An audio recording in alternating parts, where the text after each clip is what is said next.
the Super Nintendo. In slight celebration of the SNES Mini being released, I figured give it a little retrospective / talk about the system. The Super Nintendo, or the Super Famicom, depending on where you are, was released in the early 1990s from Nintendo. It was their second home-based console, and the system itself is a 16-bit cartridge-based system, and it sold over 49 million units worldwide. Now on to the games. There are a lot of games to the system. The system's known in particular for having a plethora of RPGs and platformers, and some of the cartridges themselves have certain chips on them that allow 3D images to be displayed, or even just more detailed sprites.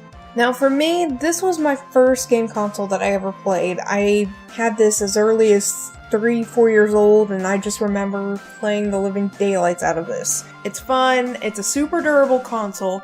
The most you'll ever have to do with the cartridges themselves is clean the connector pins, and you could just do that with a swab and some rubbing alcohol. And also replace the save battery. But other than that, it should last you for decades. Hopefully. Here's my current collection right now. Some of my favorites in the collection include Donkey Kong Country 2, A Link to the Past, and Illusion of Gaia. I also wanted to bring out a couple of YouTubers who have some interesting things to say about the system themselves. Without further ado, here we go! Hey guys, Zach from the Digitwhat's here. So, Very Random Butterfly asked me to do a little bit of a vlog or a video to explain what the Super Nintendo meant to me as a kid. Harder than I thought. But I'm going to give it my best go, and here's what I have to say. From day one growing up as a kid, that system was my end-all be-all. That was my childhood in a box. Everything that was from me from ages like 9 to about, I guess you could say 30 now, is still my childhood, and I hold that system very near and dear to my heart. It has some of my favorite games on there that I still, to this day, get so nostalgic even just looking at the cartridges. I mean, Chrono Trigger, Turtles in Time, Kirby Superstar, Secret of Mana. I mean, these games are the games that I pretended to be these characters as a kid in like our backyard when me and my friends were playing like imaginary games and stuff, and that says a lot about a product to me. And the fact that I'm still now that I'm 30, and even after all these years, after as many games that I've played, the fact that Chrono Trigger is still my favorite game of all time, the fact that I still go back and I play these games at least once or twice a year, I mean, that has to say a lot about the system itself. If I want to get any kind of sentimental about it, I do look back. I look back on my childhood. I look back on the life I've had, and when I look back at that part of my life, I have nothing but smiles and great things to say about it.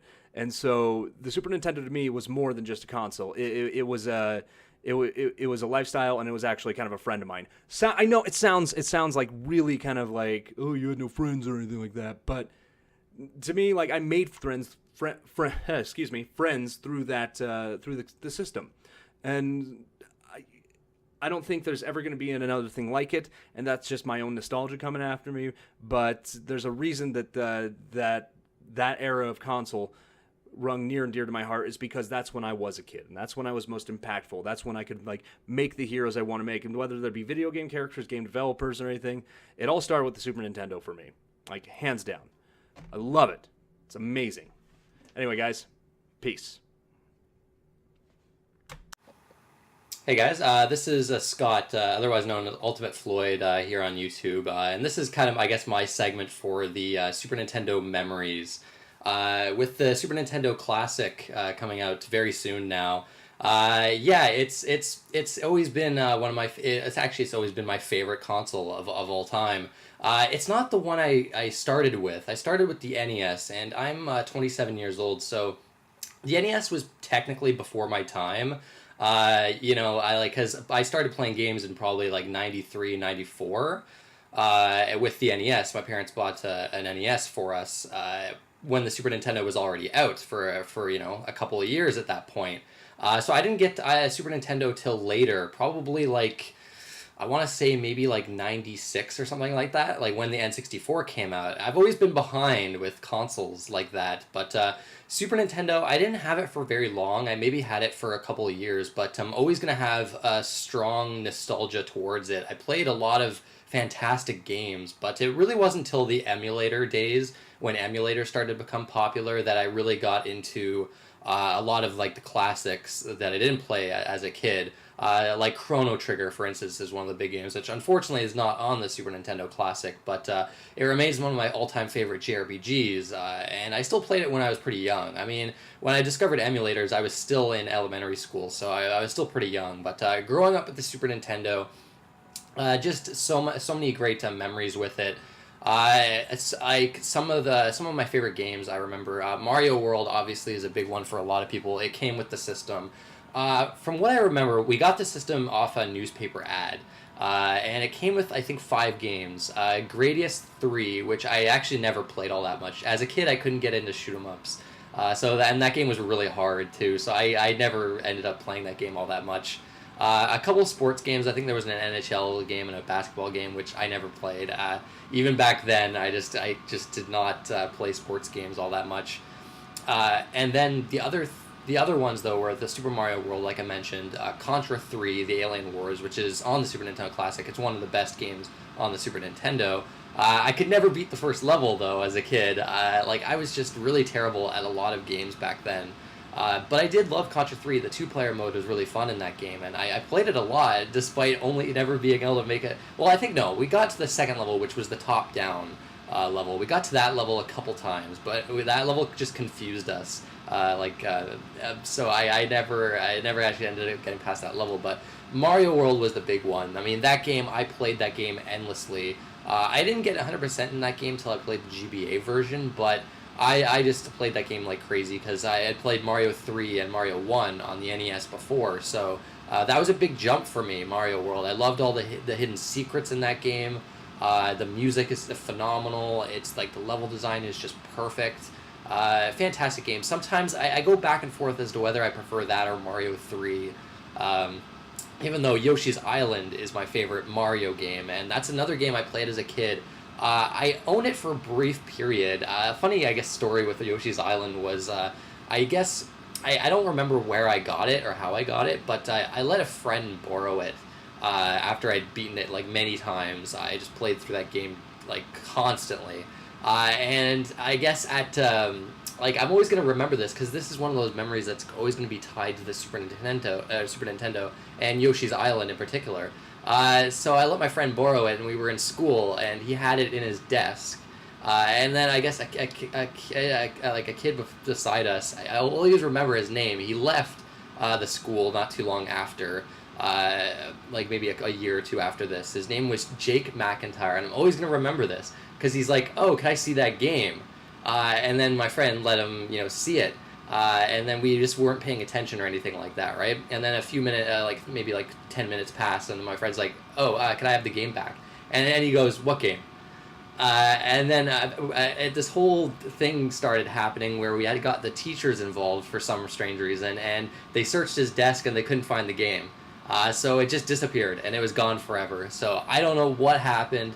I don't know, I don't think they searched his bags. I'm pretty sure he put it in his bag and he took it home. So he basically stole Yoshi's Island.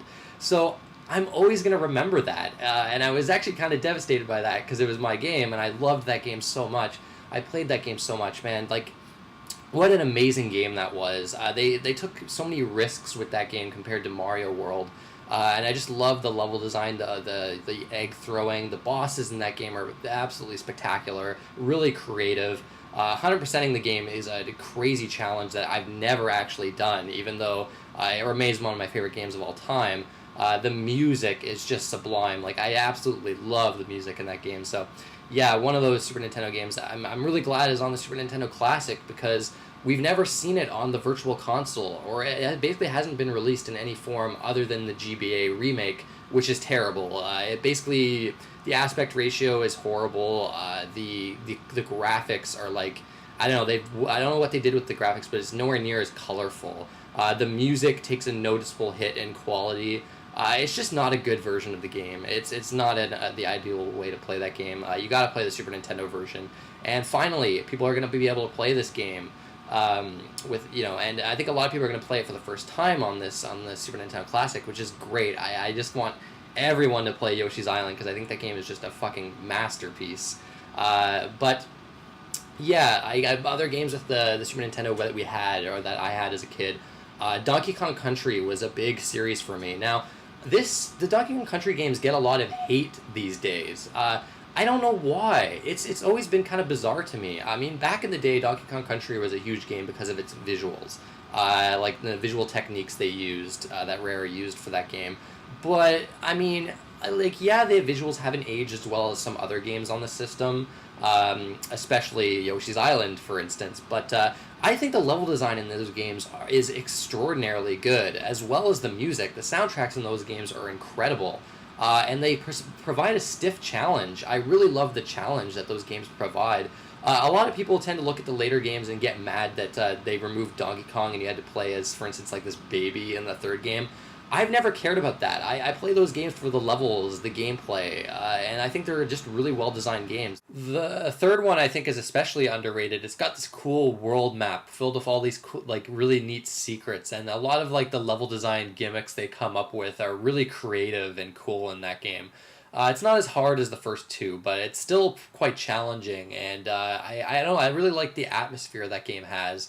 It's almost got like a BC, British Columbia and Canada type setting. In fact, I'm pretty sure that's what it was inspired by.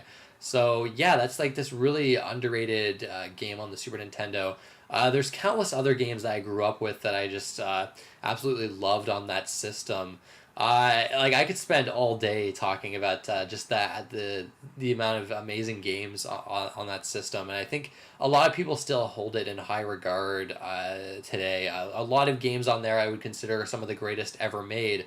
Super Metroid. I mean, I haven't even mentioned Super Metroid and the impact that game has had on the industry, especially looking at indie games nowadays. Kirby Superstar is my favorite Kirby game, and it's on the system. A bunch of cool mini games in one that I really quite enjoyed. That's one of the games I did own as a kid, and I played that game to death. It had a really awesome 2-player mode as well.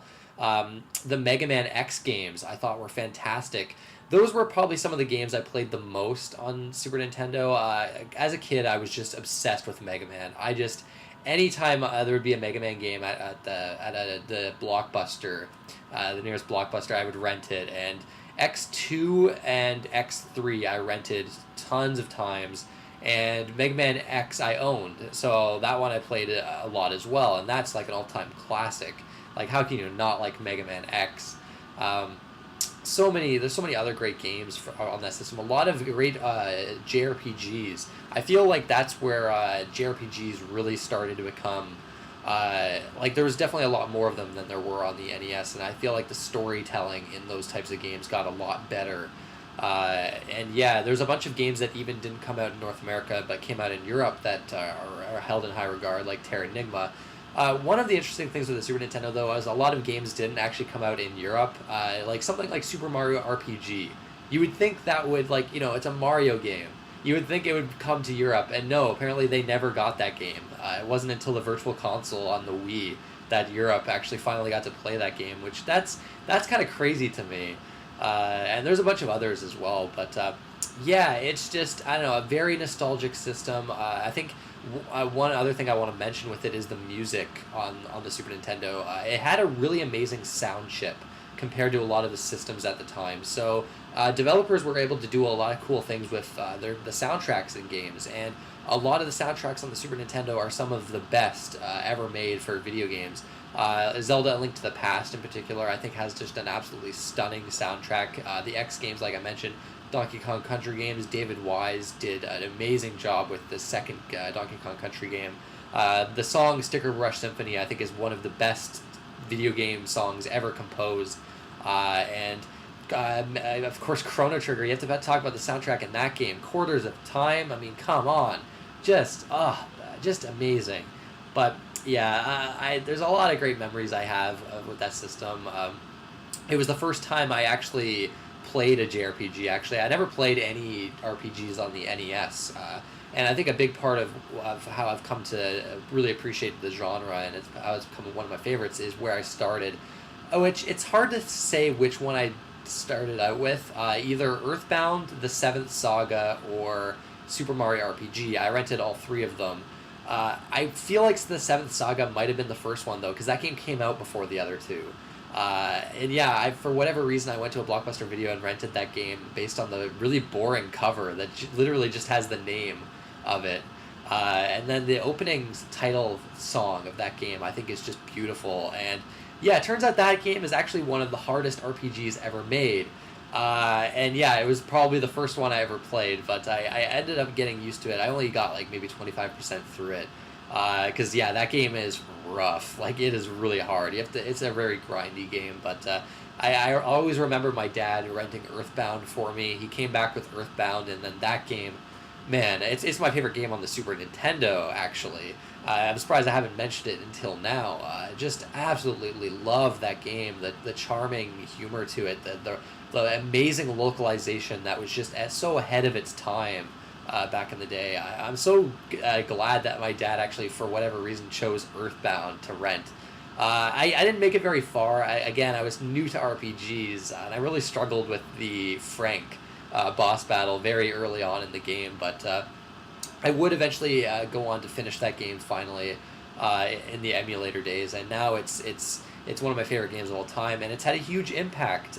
We wouldn't have something as amazing as Undertale without Earthbound, but yeah, I mean, this segment could go on forever. I don't want to waste everybody's time, but I mean, the Super Nintendo, hell of a system. Got a lot of strong nostalgic memories for that system. And I hope this new Super Nintendo Classic kind of convinces people that never really got into the system to give it another look and play some of these all-time classic games. But I guess I'll leave this segment with my top 5 games on the Super Nintendo. And I actually, on my channel, I actually did do like a top 10 or 20. I did top 20 with Super Nintendo games. And I believe my top 5 was, number 1 was definitely Earthbound. Number 2, I want to say it was Yoshi's Island. Number 3, I believe it was Zelda: Link to the Past. 4 and 5, I'm struggling a little bit. I think it's Donkey Kong Country 2 at number 4, and then 5 might have been Super Mario World, I think. I'd have to go back and look at that video, but I think that would be my top 5. But I mean, there's so many great games. Anyways, that will do it for my segment. I want to thank Christy, Very Random Butterfly, for letting me do this. I love talking about the Super Nintendo. I'm always down for it. And yeah, it's definitely going to be exciting. The launch of the Super Nintendo Classic, it's going to be crazy. The launch of that is going to be crazy. I hope there's actually going to be enough of them out there for people, especially people that didn't actually grow up with the system. I'd love to see their reactions to some of these games. But anyways, that's it. Thanks. Peace. Hey, how's it going, Very Random Butterfly family? So, as you guys can see, my computer's a little bit taken, so I'm using my phone to record. So, my thoughts on the Super Nintendo. Look at this controller. Very simplistic, very amazing. You cannot play anything else. Like, literally, this is the best controller. Nah, GameCube controller, but still, this is one of the best controllers. Definitely the greatest memory was playing Animaniacs and Super Mario World. A lot of the best games and pretty much a lot of innovations were made just from the Super Nintendo era. And a lot of them actually happen to be from Nintendo themselves. Sega really didn't have much in the line of that. Definitely the console wars were a big thing. But the Super Nintendo held its own. Super Nintendo definitely had a lot of interesting things for it. Super Mario RPG? Yes, please, remake. We need a remake. Don't forget the fact, Super Mario World, the Donkey Kong Country series, considered one of the best platforming series of all times. And with the graphics, the way the graphics look, I'm trying to remember exactly how they did it, but it was like pre-3D rendering, whatever, but it still holds up very well to this day. Mario RPG, Mode 7 2? The Mode 7 graphics 2? So, yeah, definitely had a lot of interesting things with it. A lot of innovations, a lot of just interesting things all in itself. So, yeah, that is my little spiel. I'm keeping it a little bit on the shorter side, so Butterfly's video could be a little shorter.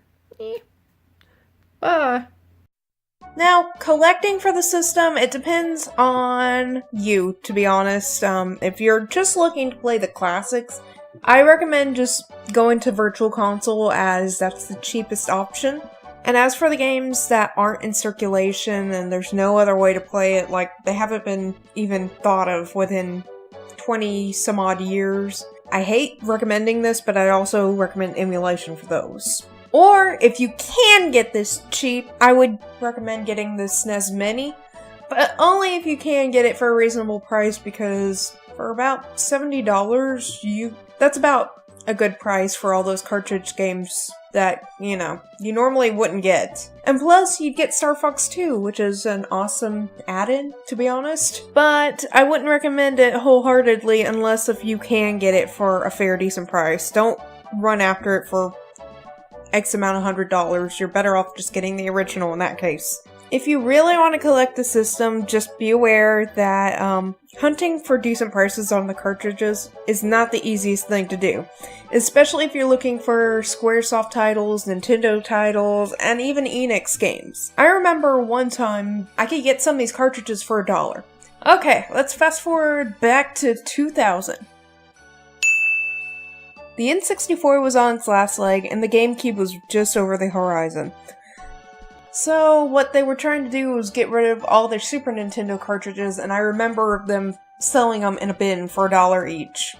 I was able to actually snag Super Mario World there for $1.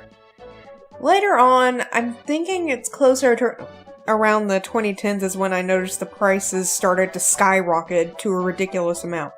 I'm sorry, but some of these games are not worth that much, to be honest. I mean, there's several copies around. But, that's just me. My personal strategy for hunting these cartridges are usually going around flea markets, thrift stores, or also half-price books when they have a half-off sale. You could actually get some games at a reasonable price. Not $1, good, but let's say a $60 cartridge, $30.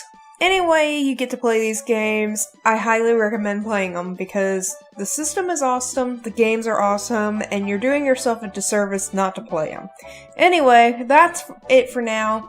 Thank you guys for watching. I want to thank Rising Blue Phoenix for providing some screen footage for me, along with Zach from the DigiWatts. Y'all are both awesome, and also I want to thank y'all both, along with Ultimate Floyd, for providing y'all's experiences with the Super Nintendo. Guys, if y'all have not checked out their channel, please check them out. You won't be sorry. All of them produce awesome content. And yeah, alright. Well, that's it for today. If you like that video, hit that like button. If you'd like to see more of my videos, here's a couple more of my videos. And while you're at it, hit that subscribe. Thank you! And goodbye!